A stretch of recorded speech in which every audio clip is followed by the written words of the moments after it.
मोहन वहाँ से बहुत खुशी के साथ घर आता है और घर आकर सारी बात अपनी माँ को बताता है। सच बेटा, क्या तू सच बोल रहा है? सच में तुझे जादुई कुआं मिला और कुएं की देवी ने तुम्हें वरदान दिया? माँ देखा, मैं बचपन से तुम्हें कहता रहा ना कि मैं इस गांव का सबसे अमीर और बहुत बड़ा आदमी बनूंगा। माँ, लगता है वो दिन आ गया है। वो तो ठीक है बेटा, लेकिन अगर इस बात की भनक किसी और को लग गई तो ना जाने क्या हो जाएगा। तुम तो जानते ही हो इस गांव का मुखिया कितना क्रूर इंसान है। वो किसी को आगे बढ़ता हुआ कभी देख नहीं सकता। अगर उसे पता चल गया कि तुम्हें सोने की बांसुरी और जादुई कुआं मिल गया है तो वो ना जाने क्या करेगा। तुम ऐसा करो बेटा, इस बांसुरी को कहीं छुपा दो और तुम्हें कोई जरूरत नहीं जादुई कुएं के पास जाने की। बेटा, तुम मेरा इकलौता सहारा हो। अगर तुम्हें कुछ हो गया तो मैं क्या करूंगी? माँ, तुम खामोखा ऐसे ही घबराती हो। उस देवी ने मुझे ये वरदान खुद दिया है क्योंकि मैं सबसे ईमानदार और गुणवान हूँ, और ये वरदान ऐसे ही किसी को भी नहीं मिल जाता। माँ, जरूर मुझ में कोई खूबी है, तभी मुझे ये वरदान मिला है, और हमें किसी से डरने की कोई जरूरत नहीं है। अब हमारे अच्छे दिन आने वाले हैं। मैं ये बांसुरी सुनार के पास बेचने जा रहा हूँ। तुम बस घबराओ मत, सब ठीक हो जाएगा। मोहन वो बांसुरी सुनार के पास बेच कर आता है और उस बांसुरी के बदले उसे बहुत सारा धन मिलता है। फिर धीरे धीरे करके मोहन हर रोज कुएं के पास जाता और कोई एक चीज कुएं के अंदर डाल देता, जिसके बदले कुएं की देवी उसे सोने की चीज देती। लेकिन मोहन हमेशा अपनी जरूरत के मुताबिक ही उस कुएं से सोने की चीज लेता और उसे ज्यादा का जरा भी लालच नहीं था। मोहन अब धीरे धीरे सब गांव वालों की मदद भी कर रहा था, लेकिन सभी को मोहन पर शक हो रहा था कि ये मोहन अचानक से इतना अमीर कैसे हो गया, उसके पास इतना धन कहां से आ रहा है। साथ ही गांव में मोहन की उम्र के लड़के भी अब मोहन पर खूब जल रहे थे, क्योंकि वो पढ़ लिख कर भी मोहन के जैसा नहीं कर पा रहे थे। और जब मुखिया को इस बारे में पता चलता है तो उसके तन मन में आग लग जाती है और वो मोहन को धमकाने के लिए उसके घर पहुंच जाता है। देख मोहन, सच सच बता, तेरे पास इतना धन कहाँ से आ रहा है? ना तो तेरे पास कोई नौकरी है और ना ही तेरे पुरखों की कोई जमीन जायदाद है कि जिस वजह से तू इतना धनवान हो जाए। देखिए मुखिया जी, मुझे एक देवी का वरदान मिला है जिस वजह से मैं अच्छा काम कर रहा हूँ और धनवान हो गया हूँ, बाकी कुछ नहीं है। लगता है ये मोहन ऐसे नहीं बताने वाला, इस पर हर समय नजरी रखो। फिर एक दिन की बात है, मोहन जादुई कुएं के पास जा रहा था। मुखिया का आदमी उसका पीछा कर रहा था। जब वो आदमी देखता है कि मोहन को कुएं की देवी कुएं से निकालकर सोने की चीज दे रही है, तो वो हैरान रह जाता है और सीधा ये बात आकर मुखिया को बताता है। अच्छा, तो ये बात है। मोहन तो बड़ा ही चालाक निकला। उसने जादुई कुएं की खोज भी कर ली और हमें इस बारे में पता ही नहीं है। ना जाने उस कुएं में और कितना सोना भरा है। अब मुझे जल्द से जल्द उस कुएं तक पहुंचना होगा। जल्दी से मुखिया कुएं के पास पहुंच जाता है। उधर मुखिया का वो आदमी इस बात को हवा की तरह पूरे गांव में फैला देता है। धीरे धीरे करके सारे गांव वाले कुएं के पास पहुंच जाते हैं। जब मोहन को इस बात की खबर लगती है कि सबको जादुई कुएं के बारे में पता चल गया है, तो मोहन बहुत चिंता में आ जाता है। बेटा, अब ना जाने क्या होगा।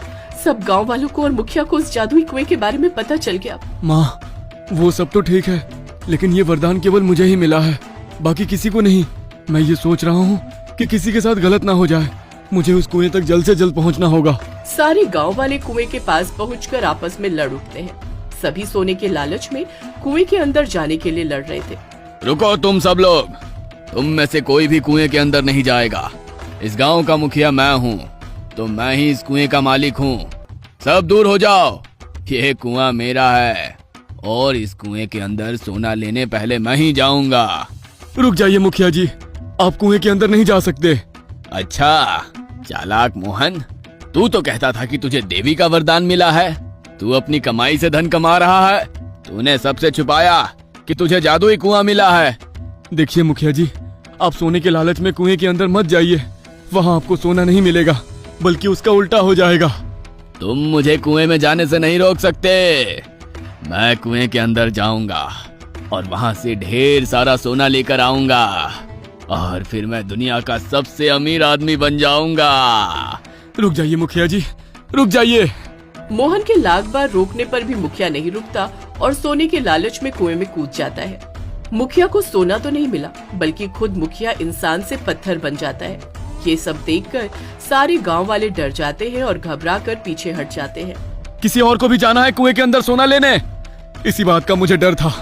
कब से मैं मुखिया जी को रोक रहा था कि कुएं के अंदर मत जाओ। सोना तो दूर की बात है, तुम पत्थर बन जाओगे, उल्टा हो जाएगा। लेकिन मुखिया जी ने मेरी एक भी बात नहीं मानी।